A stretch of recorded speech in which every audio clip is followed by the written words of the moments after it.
सर्वेषां स्वास्तिर्भवतु।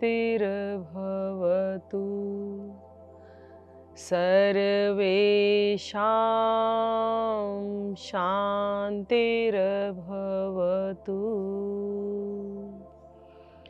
सर्वेषां मङ्गलं भवतु।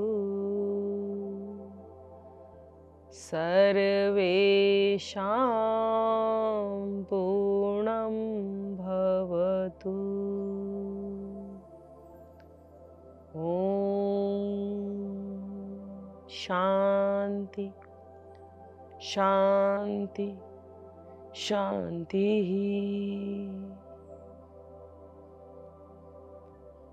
धीरे से दोनों हाथों को मिलाएं, आपस में घर्षण करें।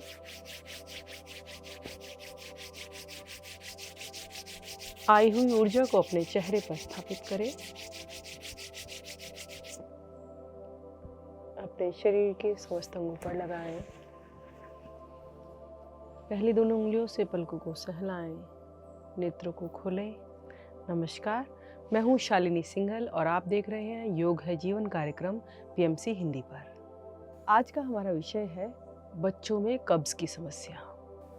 जी हाँ, चाइल्ड कॉन्स्टिपेशन। आप समझते हैं कि वयस्क को ही कब्ज की समस्या होती है? नहीं, आजकल के खान पान के कारण, आजकल के वातावरण के कारण, रहने सहने के कारण, जीवन शैली के कारण बच्चों में भी कब्ज की समस्या होती है। वयस्क तो अपनी समस्या को बता भी पाते हैं कि उन्हें किस कारण से क्या समस्या हो रही है, लेकिन छोटे बच्चे यह जान ही नहीं पाते कि उनको पेट दर्द या चिड़चिड़ापन या और कोई समस्या किस कारण से हो रही है। उसका ध्यान उनके माता पिता को ही रखना पड़ता है। सामान्यतः यदि प्रत्येक दिन बच्चा शौच जाता है, सही तरीके से मल का त्याग करता है, तो वह साधारण बालक है।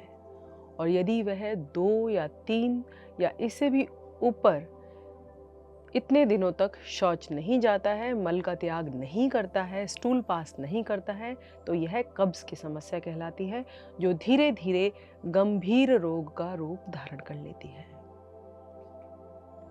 सामान्यतः जो कारण होते हैं कि बच्चों को सुबह स्कूल जल्दी जाना होता है और तब उन्हें मल त्याग करने का दबाव नहीं बन पाता, इसी कारण बच्चे सुबह फ्रेश होकर नहीं जा पाते।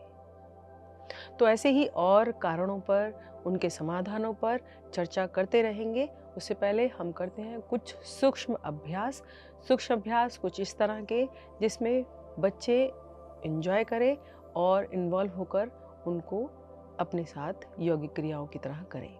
तो कैसे करना है? सबसे पहले आप कराइए बच्चों को बटरफ्लाई। बटरफ्लाई में बच्चों को बहुत ही आनंद आएगा। पहले दोनों तलवे को मिलाएं, दोनों हाथ इस तरह से फिंगर्स को इंटरलॉक करके तलवे पकड़ें और अपने दोनों घुटने ऊपर नीचे करें। यदि बच्चे अकेले नहीं कर पाते तो माता पिता को भी उनके साथ करना चाहिए। जैसे कि आजकल गर्मियों का सीज़न है और समर वेकेशंस हो रही हैं, तो आप बच्चों की इस तरह की छोटी छोटी समस्याओं पर कार्य कर सकते हैं, जिससे कि उन्हें 1 महीने में या जितने दिन की भी उनकी छुट्टियां हैं उसमें आदत पड़ जाए और फिर जब वह स्कूल जाए तो इस तरह की बीमारियों से छुटकारा पा लें। तो आपको दोनों घुटनों को ऊपर नीचे करना है। इस तरह से बच्चों को चैलेंज दें और देखें कि कौन बेहतर कर पा रहा है। मम्मी अच्छा कर रही है, पापा अच्छा कर रहे हैं कि बच्चा अच्छा कर रहा है। नो डाउट कि बच्चे बहुत फ्लेक्सिबल होते हैं और वो ज़्यादा अच्छे से कर सकते हैं। अब राइट हैंड को ऊपर ले जाएंगे, इनर आर्म को ईयर से टच करेंगे और लेफ्ट साइड बेंड करेंगे अपनी बॉडी को। लेफ्ट साइड बेंड करेंगे और देखिए कौन ज़्यादा बेंड कर पा रहा है, मम्मा, पापा कि बच्चा। अब धीरे धीरे इनहेल करते हुए वापस हाथ को नीचे लाएंगे। अब लेफ्ट हैंड को भी इसी तरह से ऊपर स्ट्रेच करेंगे, बॉडी को ऊपर की तरफ। इनहेल करेंगे और एक्सहेल करते हुए राइट साइड अपनी बॉडी को बेंड करेंगे। सामने देखेंगे, नीचे की तरफ नहीं देखेंगे, सामने देखेंगे और होल्ड करेंगे इस पोजीशन को। धीरे धीरे इनहेल करते हुए वापस। एक बार और करेंगे इसी को। इनहेल करते हुए ऊपर हाथ, एक्सहेल करते हुए नीचे, down, left side bend. 1 2 3 4 5। Inhale करते हुए ऊपर, हाथ को नीचे लाएं। अब लेफ्ट साइड इनहेल करते हुए ऊपर और एक्सहेल करते हुए नीचे। 5 सेकंड होल्ड करेंगे यहाँ पर। और ध्यान रहे कि आपका जो लेफ्ट नी है उसको नीचे की तरफ लगा के रखेंगे। ऊपर उठ रहा है तो उसको नीचे दबाएंगे। 1 2 3 4 5। इनहेल करते हुए सेंटर में आ जाइए। गहरा सांस भरिए और छोड़िए। एक बार फिर से गहरा सांस भरिए और छोड़िए।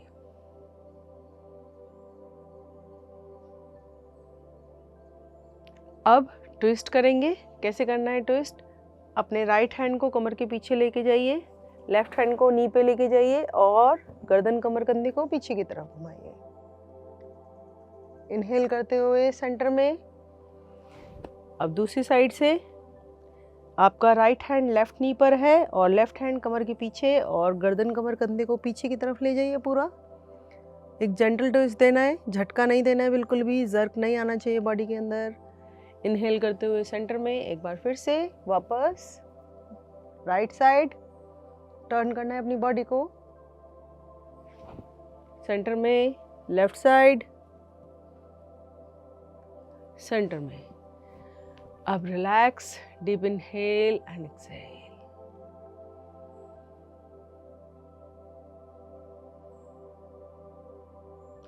अब दोनों हाथों को ले जाइए ऊपर। इनहेल करते हुए दोनों हाथ ऊपर।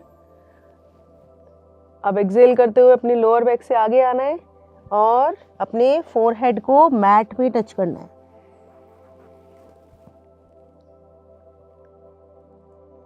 रुकेंगे यहाँ पे 5 सेकेंड्स।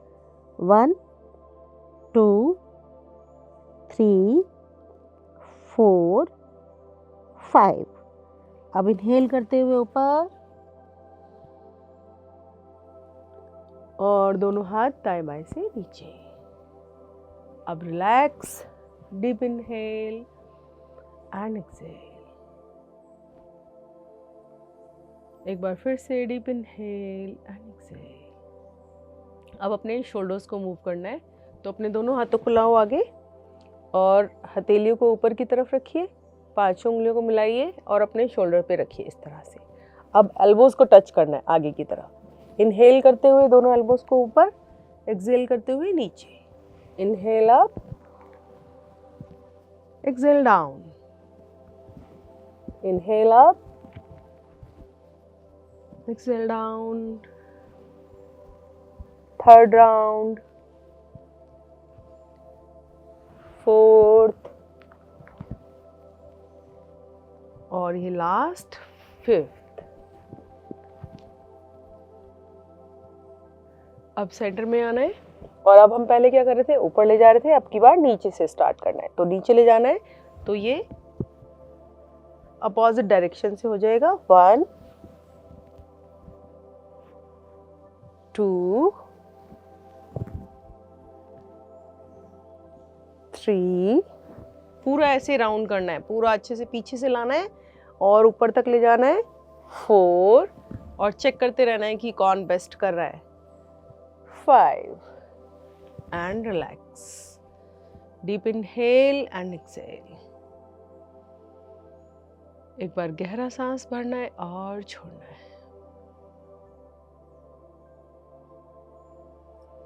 अब क्या करना है, अब अपने दोनों हाथों को आगे लाना है और पीछे करते हुए, इनहेल करते हुए पीछे ले जाना है अपनी गर्दन को इस तरह से। 1, वापस एक्सहेल करते हुए आगे। 2, एक्सहेल करते हुए वापस। 3, वापस।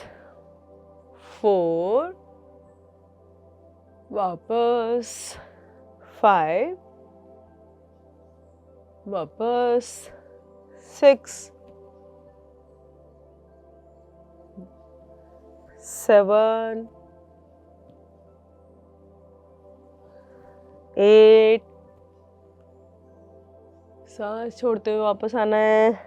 9, सांस भरते हुए पीछे जाना है। और लास्ट राउंड 10। एक्सेल करते हुए वापस एंड रिलैक्स। दोनों हाथ नीचे, गहरा सांस भरना है और छोड़ना है।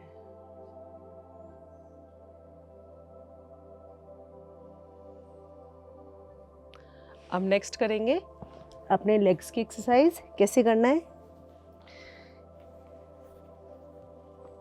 राइट लेग को फोल्ड करेंगे और सीधा करेंगे। कैसे? ऐसे 1, 2, 3, 4, 5, 6, 7, 8, 9, 10। अब लेफ्ट लेग से करेंगे। 1, 2, 3, 4, 5, 6, 7, 8, 9, 10। अब दोनों लेग से एक साथ करेंगे। 1, 2, 3, 4, 5, 6, 7, 8, 9, 10. Relax. Deep inhale and exhale. गहरा सांस भरें और छोड़ें।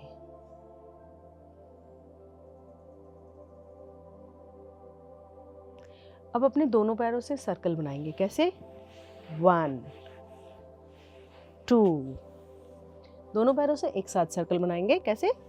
3, 4, 5, 6, 7, 8, 9 और ये 10।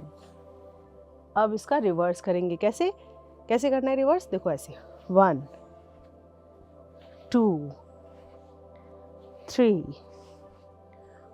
4, 5, 6, 7, 8, 9 और ये last 10। Relax. Deep inhale and exhale.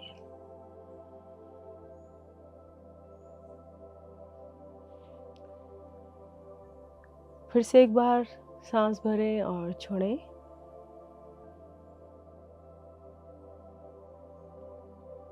अब दोनों पैरों को इस तरह से मोड़ लेंगे और गहरा सांस भरेंगे। दोनों नीज को लेके जाएंगे राइट साइड और गर्दन को लेफ्ट साइड। अब दोनों नीज को लाएंगे सेंटर में, गर्दन को भी सेंटर में। दोनों नीज को लेके जाएंगे लेफ्ट साइड और गर्दन को राइट साइड। इसको एक दो बार रिपीट करेंगे। 1, 2,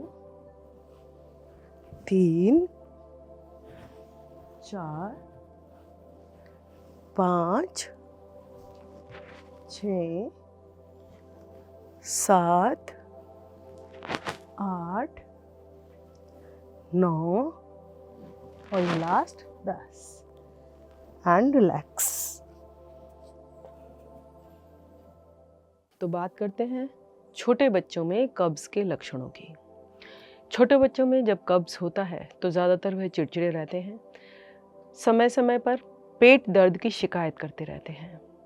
कई बार उनका मल इतना ज़्यादा सख्त हो जाता है कि जब वो मल त्याग करते हैं तो उसके साथ खून आने लगता है और उनको भूख नहीं लगती है तथा उनका वज़न भी नहीं बढ़ता है। इस तरह की कुछ समस्याएं होती हैं जिनसे हम पता लगा सकते हैं कि हमारे बच्चे को कब्ज़ की समस्या है। और सबसे बड़ा जो लक्षण सामने आता है कि वह बच्चा रोज़ मल त्याग नहीं करता है। वह 2 या 3 दिन या कई बार 4-5 दिन में एक बार मल त्याग करता है। तो अब कौन सी ऐसी क्रियाएं हैं जो खड़े होकर छोटे बच्चे कर सकते हैं और जिससे उनके मल त्याग करने में सरलता उनको मिलेगी। तो सबसे पहले हम करेंगे थोड़ी सी जंपिंग। जंपिंग में क्या होता है, बच्चे इजीली कर भी लेते हैं और उनको जो बॉडी जो है उनकी वो मूव करती है, हिलती है अच्छे से, तो उससे उनका प्रेशर भी बन जाता है। तो कैसे करना है, आपको इस तरह से अपने बच्चों को जंप कराना है। और अगर नॉर्मली जंप नहीं करते हैं तो कोई भी एक उनका मनपसंद सॉन्ग लगा दीजिए। अगर वे सूक्ष्म क्रियाएं भी नहीं करते हैं तो कोई भी एक अच्छा सा गाना लगा दीजिए जिस पर उनको डांस करने के लिए कहिए, तो उनका पूरा बॉडी एक्टिवेशन प्रोसेस हो जाएगा। और या फिर अगर डांस करना नहीं जानते हैं तो कोई बात नहीं, सिर्फ उनको जंप कराएं। तो कैसे करना है जंप, उनको इस तरह से टोज पे जंप कीजिए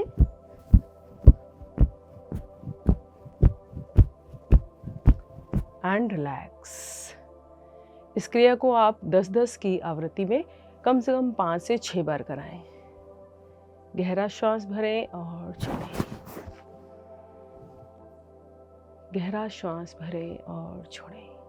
छोटे बच्चे इतनी जल्दी श्वास के लिए सजग नहीं हो पाते, तो आप उनको अवेयर करें कि वो डीप इनहेल करें। कोई भी एक्टिविटी करते हैं तो उनको डीप इनहेल की आदत डालें। तो चलते हैं अगले आसन पर। अगला हमारा आसन है मलासन। मलासन के लिए आपको इस तरह से दोनों पैरों को चौड़ा करवाना है छोटे बच्चों के, और आपको नीचे की तरफ बैठना है इस तरह से, और फिर ऊपर की तरफ उठना है। अब छोटे बच्चों को कैसे कन्विंस करेंगे, तो आप उनको बोलिए पनिशमेंट पोज करते हैं। पनिशमेंट पोज में दोनों कान पकड़ लीजिए और खुद कीजिए और उनको करवाइए। तो कैसे, दोनों कान पकड़िए, उठक बैठक जिसको हम बोलते हैं, उठिए बैठिए बैठिए उठिए। 1 2 3 4 और ये अंतिम 5। दोनों हाथ नीचे, गहरा सांस भरें और छोड़ें। उठक बैठक की 5-5 की आवृत्ति आप कम से कम 3 से 4 बार कराइए। जब बार बार बच्चा नीचे बैठेगा और ऊपर उठेगा तो शरीर में अच्छे से लचीलापन आएगा। गहरा सांस भरें और छोड़ें।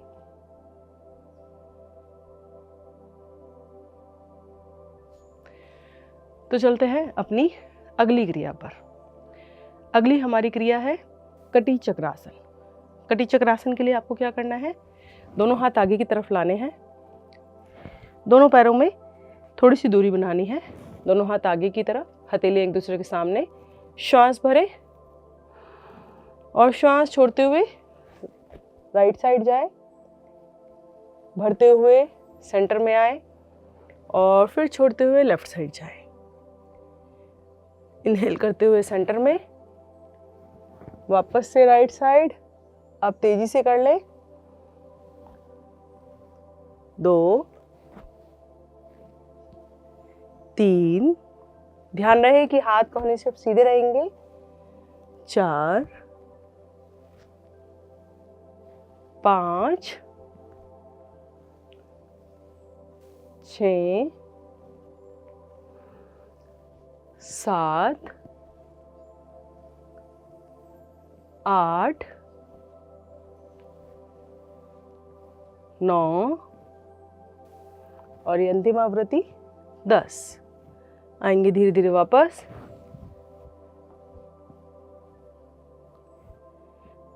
श्वासें सामान्य करें। ये सारी क्रियाएं करने से पहले आप अपने बच्चे को 1 गिलास निवाया पानी पिला दें। यदि पूरा गिलास नहीं पी पाता तो जितना पीता है आरंभिक अवस्था में उतना ही पिलाएं, आधा या आधे से कम। लेकिन सारी क्रियाएं करने से पहले आप पानी ज़रूर पिलाएं, निवाया पानी, जिससे कि थोड़ी सी क्रियाएं करने के बाद ही उसका फिर प्रेशर बनने लगेगा। श्वासें सामान्य कीजिए, गहरा सांस भरिए और छोड़िए। आगे हम करेंगे क्रो वॉक। क्रो वॉक में आपको क्या करना है, आपको उकड़ू बैठना है आसन पर। इस तरह से उकड़ू बैठ जाइए। उकड़ू बैठना हमारी सेहत के लिए वैसे भी बहुत अच्छा होता है। अब दोनों घुटनों को पकड़ लीजिए और आपको इस तरह से बच्चे को सिखाना है कि आपको क्रॉ वॉक करना है। एक पैर घुटना नीचे, एक ऊपर, इस तरह से आपको चलना है मैट पर। ध्यान रहे कि नीचे जो आपकी ज़मीन है वो समतल हो। इस तरह से आप 2 राउंड लगाइए। इससे आपका पूरा पैर दबेगा, आपकी पिंडलियाँ प्रभावित होंगी और आपका डाइजेस्टिव सिस्टम अच्छा रहेगा।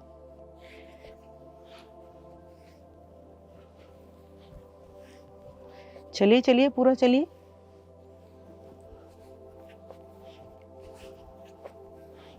आएंगे अब सेंटर में और मैट पर खड़े हो जाएंगे। बच्चों के लिए क्रिया बहुत ही सरल है, वह आसानी से कर लेंगे। उनके पैरों की मांसपेशियां तो सशक्त होंगी ही और साथ में उनका डाइजेस्टिव सिस्टम भी स्ट्रांग होगा।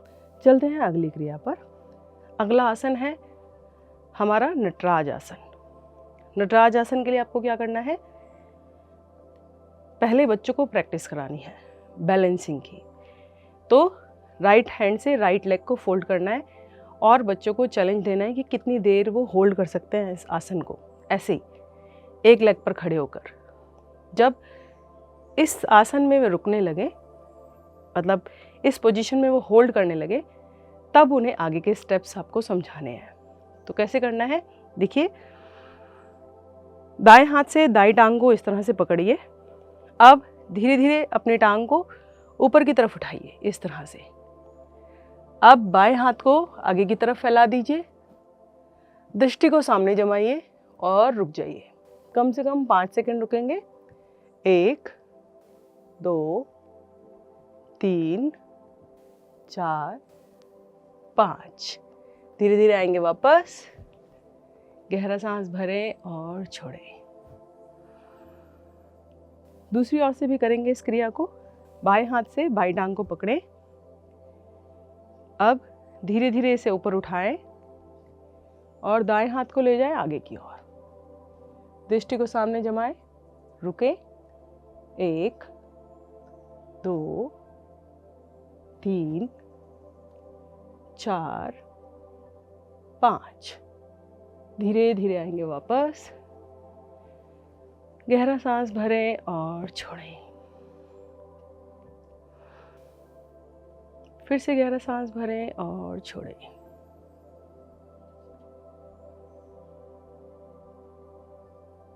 चलते हैं अगली क्रिया पर। अगली क्रिया है हमारी पादहस्तासन। पादहस्तासन के लिए दोनों हाथों को श्वास भरते हुए ले जाएं ऊपर। खींचे अपने शरीर को ऊपर और श्वास छोड़ते हुए लाएं नीचे की ओर। दोनों हाथों को जमाएं अपने दोनों पंजों के दाएं बाएं। टांगे पीछे से सीधी हो और माथे को ले जाएं घुटने की ओर। अब रुके। 1 2 3 4 5 6 7 8 9 10। धीरे धीरे श्वास भरते हुए ले जाएं दोनों हाथों को ऊपर। खींचे अपने शरीर को अधिक से अधिक ऊपर। दाएं बाएं से दोनों हाथ लाएं नीचे। रिलैक्स करें। एक बार बॉडी को रिलैक्स दें।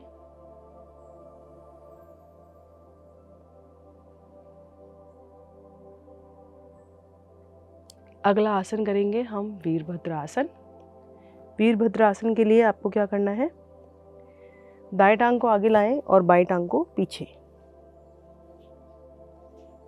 अब दाएं टांग के घुटने को आगे की तरफ मोड़ें और इस तरह से रखें कि आपका घुटना आपके पंजे से आगे ना जाए। और दोनों हाथों को श्वास भरते हुए प्रणाम मुद्रा में ले जाते हुए पीछे की तरफ लेके जाएं और रुके।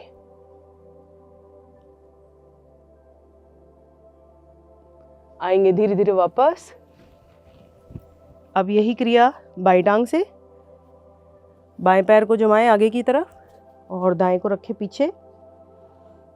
अब बाएं टांग के घुटने को लाएं इस तरह से और दोनों हाथों को श्वास भरते हुए ले जाए ऊपर। कमर गर्दन कंधों को पीछे की तरफ झुकाएं और रुके।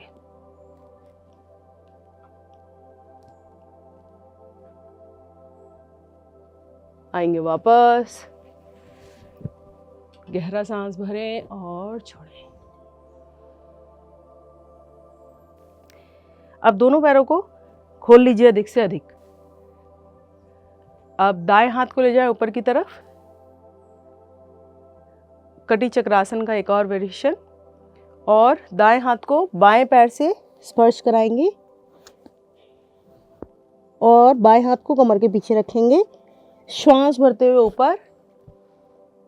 अब हाथ को पलटेंगे, बाएं हाथ को ऊपर ले जाएंगे, दाईं तरफ थोड़ा सा कमर को झुकाएंगे और श्वास छोड़ते हुए नीचे आएंगे ऊपर। आवृत्ति को दोहराएंगे। 1 2 3 4 5 6 7 8 9 और ये अंतिम 10। आएंगे धीरे धीरे वापस। गहरा सांस भरें और छोड़ें। फिर से गहरा सांस भरें और छोड़ें। इसके अलावा बच्चों के लिए कुछ फनी एक्टिविटीज़ भी हो सकती हैं, जिसमें सबसे अच्छा है साइड रन। साइड रन में आप मैट के साइड में खड़े हो सकते हैं, मैट को टच करें और साइड रन करें। 1 2 3 4 5 6 7 8 9 10 एंड रिलैक्स। गहरा सांस भरें और छोड़ें। तो अब बात करते हैं छोटे बच्चों में कब्ज़ के कारणों की। छोटे बच्चों में कब्ज़ का जो मुख्य कारण है वह है खान पान और दिनचर्या। जब पेरेंट्स खुद रात को देर से सोते हैं तो बच्चे भी रात को देर से सोते हैं और सुबह देर से उठते हैं, जिसके कारण सुबह स्कूल जाने से पहले उनको मल त्याग करने की इच्छा नहीं होती, क्योंकि वे लेट हो रहे होते हैं और उन्हें कम समय में अपने अधिक काम निपटाकर स्कूल की बस पकड़नी होती है या स्कूल जाना होता है। जब बच्चे टॉयलेट में बैठे होते हैं तो पेरेंट्स उन्हें जल्दी बाहर आने का न्योता देते रहते हैं, जिसके कारण बच्चे असहज हो जाते हैं और वह पूरी तरह से मल को त्याग करके नहीं आ पाते। इसके बाद जब आप रात को खाना खाने बाहर जाते हैं तो आप 9 से या 10 के बाद जो गरिष्ठ भोजन करते हैं और साथ में बच्चे को भी खिलाते हैं, वह भोजन बच्चे को पचता नहीं है, क्योंकि उसके अंदर फाइबर नहीं होता, पानी नहीं होता। तो जो आते हैं वह अच्छी तरह से उस भोजन को नहीं पचा पाती। कारण कब्ज़, और कब्ज़ के कारण कितनी बीमारियां उसको घेर लेंगी यह कोई नहीं जानता। इसके अलावा बच्चों के अंदर खाना ना खाने की समस्या, अर्थात रोटी सब्जी बच्चे नहीं खाते। इसके अलावा कुछ भी खिलाइए, junk food, biscuit, Maggi, pizza, burger, वो सब खा लेते हैं। इस कारण से भी बच्चों में कब्ज़ होता है। एक और मुख्य कारण जिससे बच्चों में कब्ज़ होता है वह है पानी। आज के पेरेंट्स भी खुद के लिए भी जागरूक नहीं हैं कि उनको कितना पानी पीना है, और छोटा बच्चा जब आपसे पानी मांगता है तो वह गीला कर लेगा या फैला देगा। इस कारण से आप उसे पानी देते ही नहीं हैं, जिससे उनको कब्ज़ की समस्या होने लगती है। दूध बच्चे पीते हैं, जूस बच्चे पीते हैं, लेकिन पानी का काम पानी ही करता है। पानी ही भोजन को सही तरीके से पचाने के लिए उत्तरदायी होता है। तो ध्यान रखें कि आपका बच्चा एक दिन में कितना पानी पी रहा है। पानी का भरपूर इंटेक वह ज़रूर ले, जिससे वह अच्छे से अपने शरीर के मल को त्याग कर दे। इसका एक और तरीका है, यदि आपका बच्चा प्रॉपरली यूरिन पास करता है, वह सुसु के लिए प्रॉपर जाता है, तो इसका मतलब वह पानी उचित मात्रा में पीता है। और वह सुसु भी सिर्फ 1 या 2 बार ही करता है, तो आपको देखना चाहिए कि वह पानी कम तो नहीं पी रहा है। तो अब चलते हैं आसनों के अभ्यास पर। आसनों के अभ्यास के बाद इस विषय पे और चर्चा करेंगे। आज हम सबसे पहले हम कर रहे हैं वज्रासन का अभ्यास।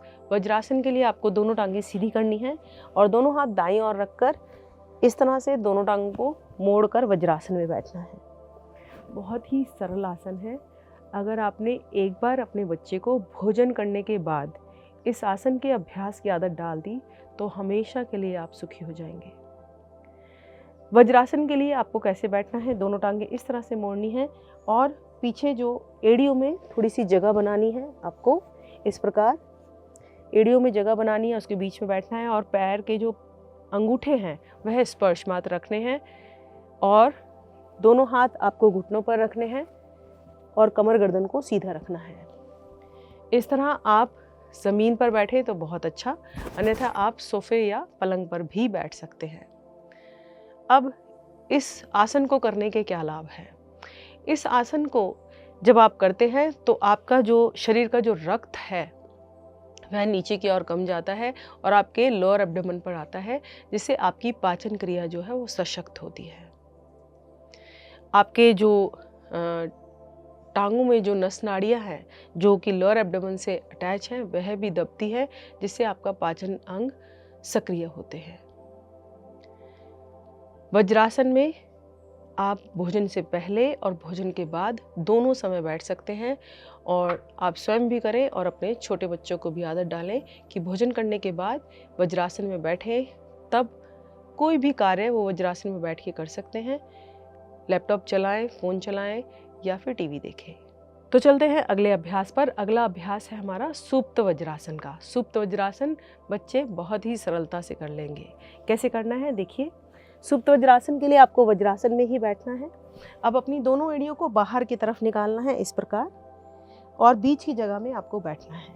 अब आपको अपने दोनों एड़ियों को इस तरह से पकड़ना है और धीरे धीरे कमर वाले भाग से पीछे की ओर जाना है। कोहनियों का स्टैंड बनाना है इस तरह से। अब बहुत धीरे धीरे आपको अपने कमर को नीचे रखना है और दोनों हाथ एड़ियों से हटाकर उंगलियों में उंगलियां फंसाकर अपने सर के नीचे रखना है। ध्यान रहे कि इसमें आपकी कमर नीचे आसन से लग जाए। जंघाओं में जो थोड़ा बहुत खिंचाव आ रहा है उस पर अपने ध्यान को ले जाएं। गहरा सांस भरें और छोड़ें। धीरे धीरे आएंगे वापस। दोनों हाथों को सर के नीचे से निकालें।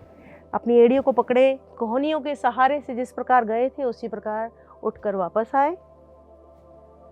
दोनों पैरों को मिलाएं और वज्रासन में वापस आए।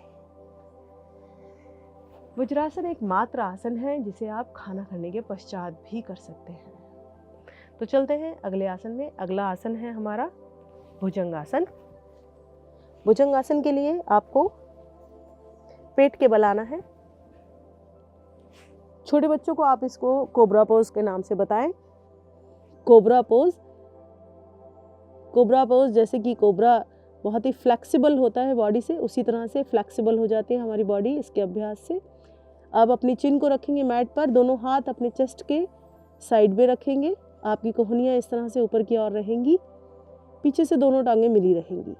अब श्वास भरते हुए धीरे धीरे ऊपर की तरफ जाएं। अधिक से अधिक ऊपर की तरफ देखें और रुकें।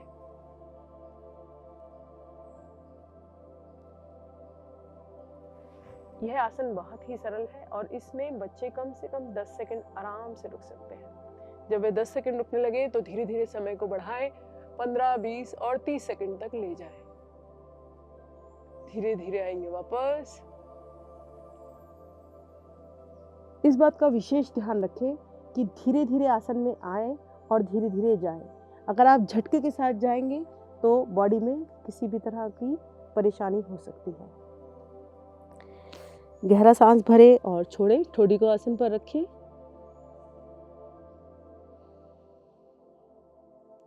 लेंगे अगले आसन का अभ्यास। अगला आसन है नौका आसन।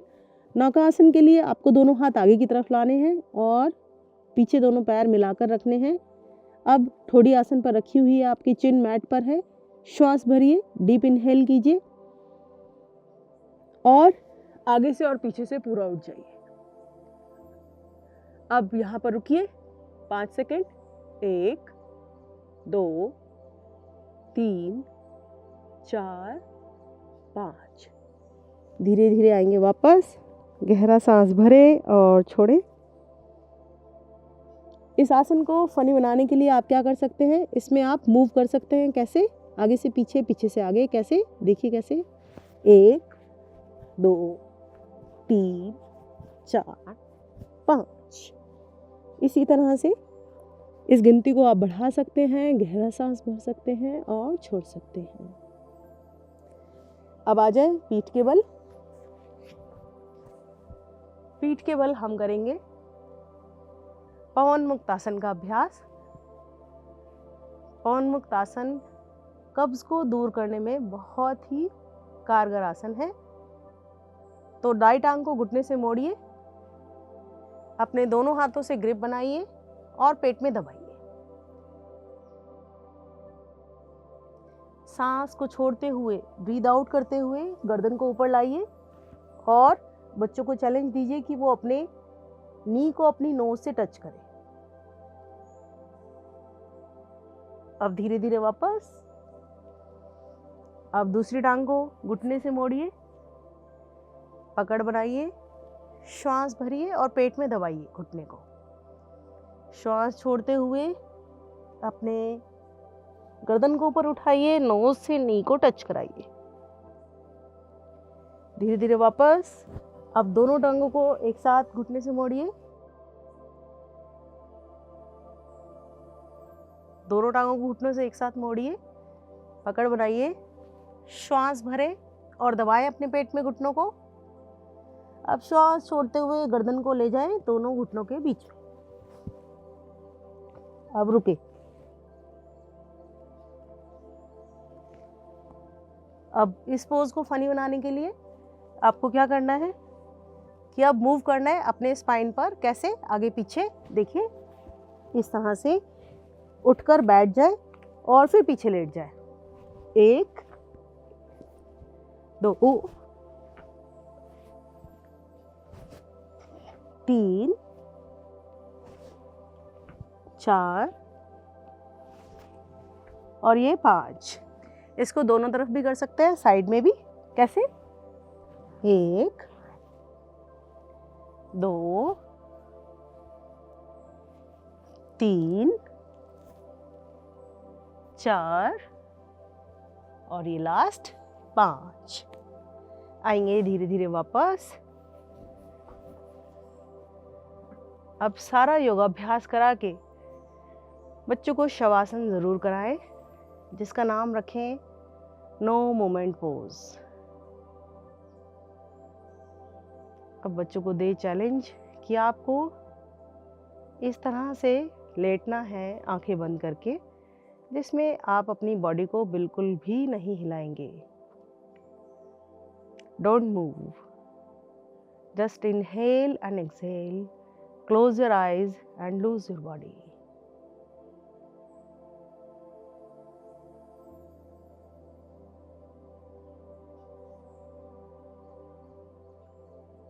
दो से 4 सेकंड में जब नॉर्मल हो जाए ब्रीथ, दोनों टांगों को मिलाएं और करवट लेकर बैठ जाए।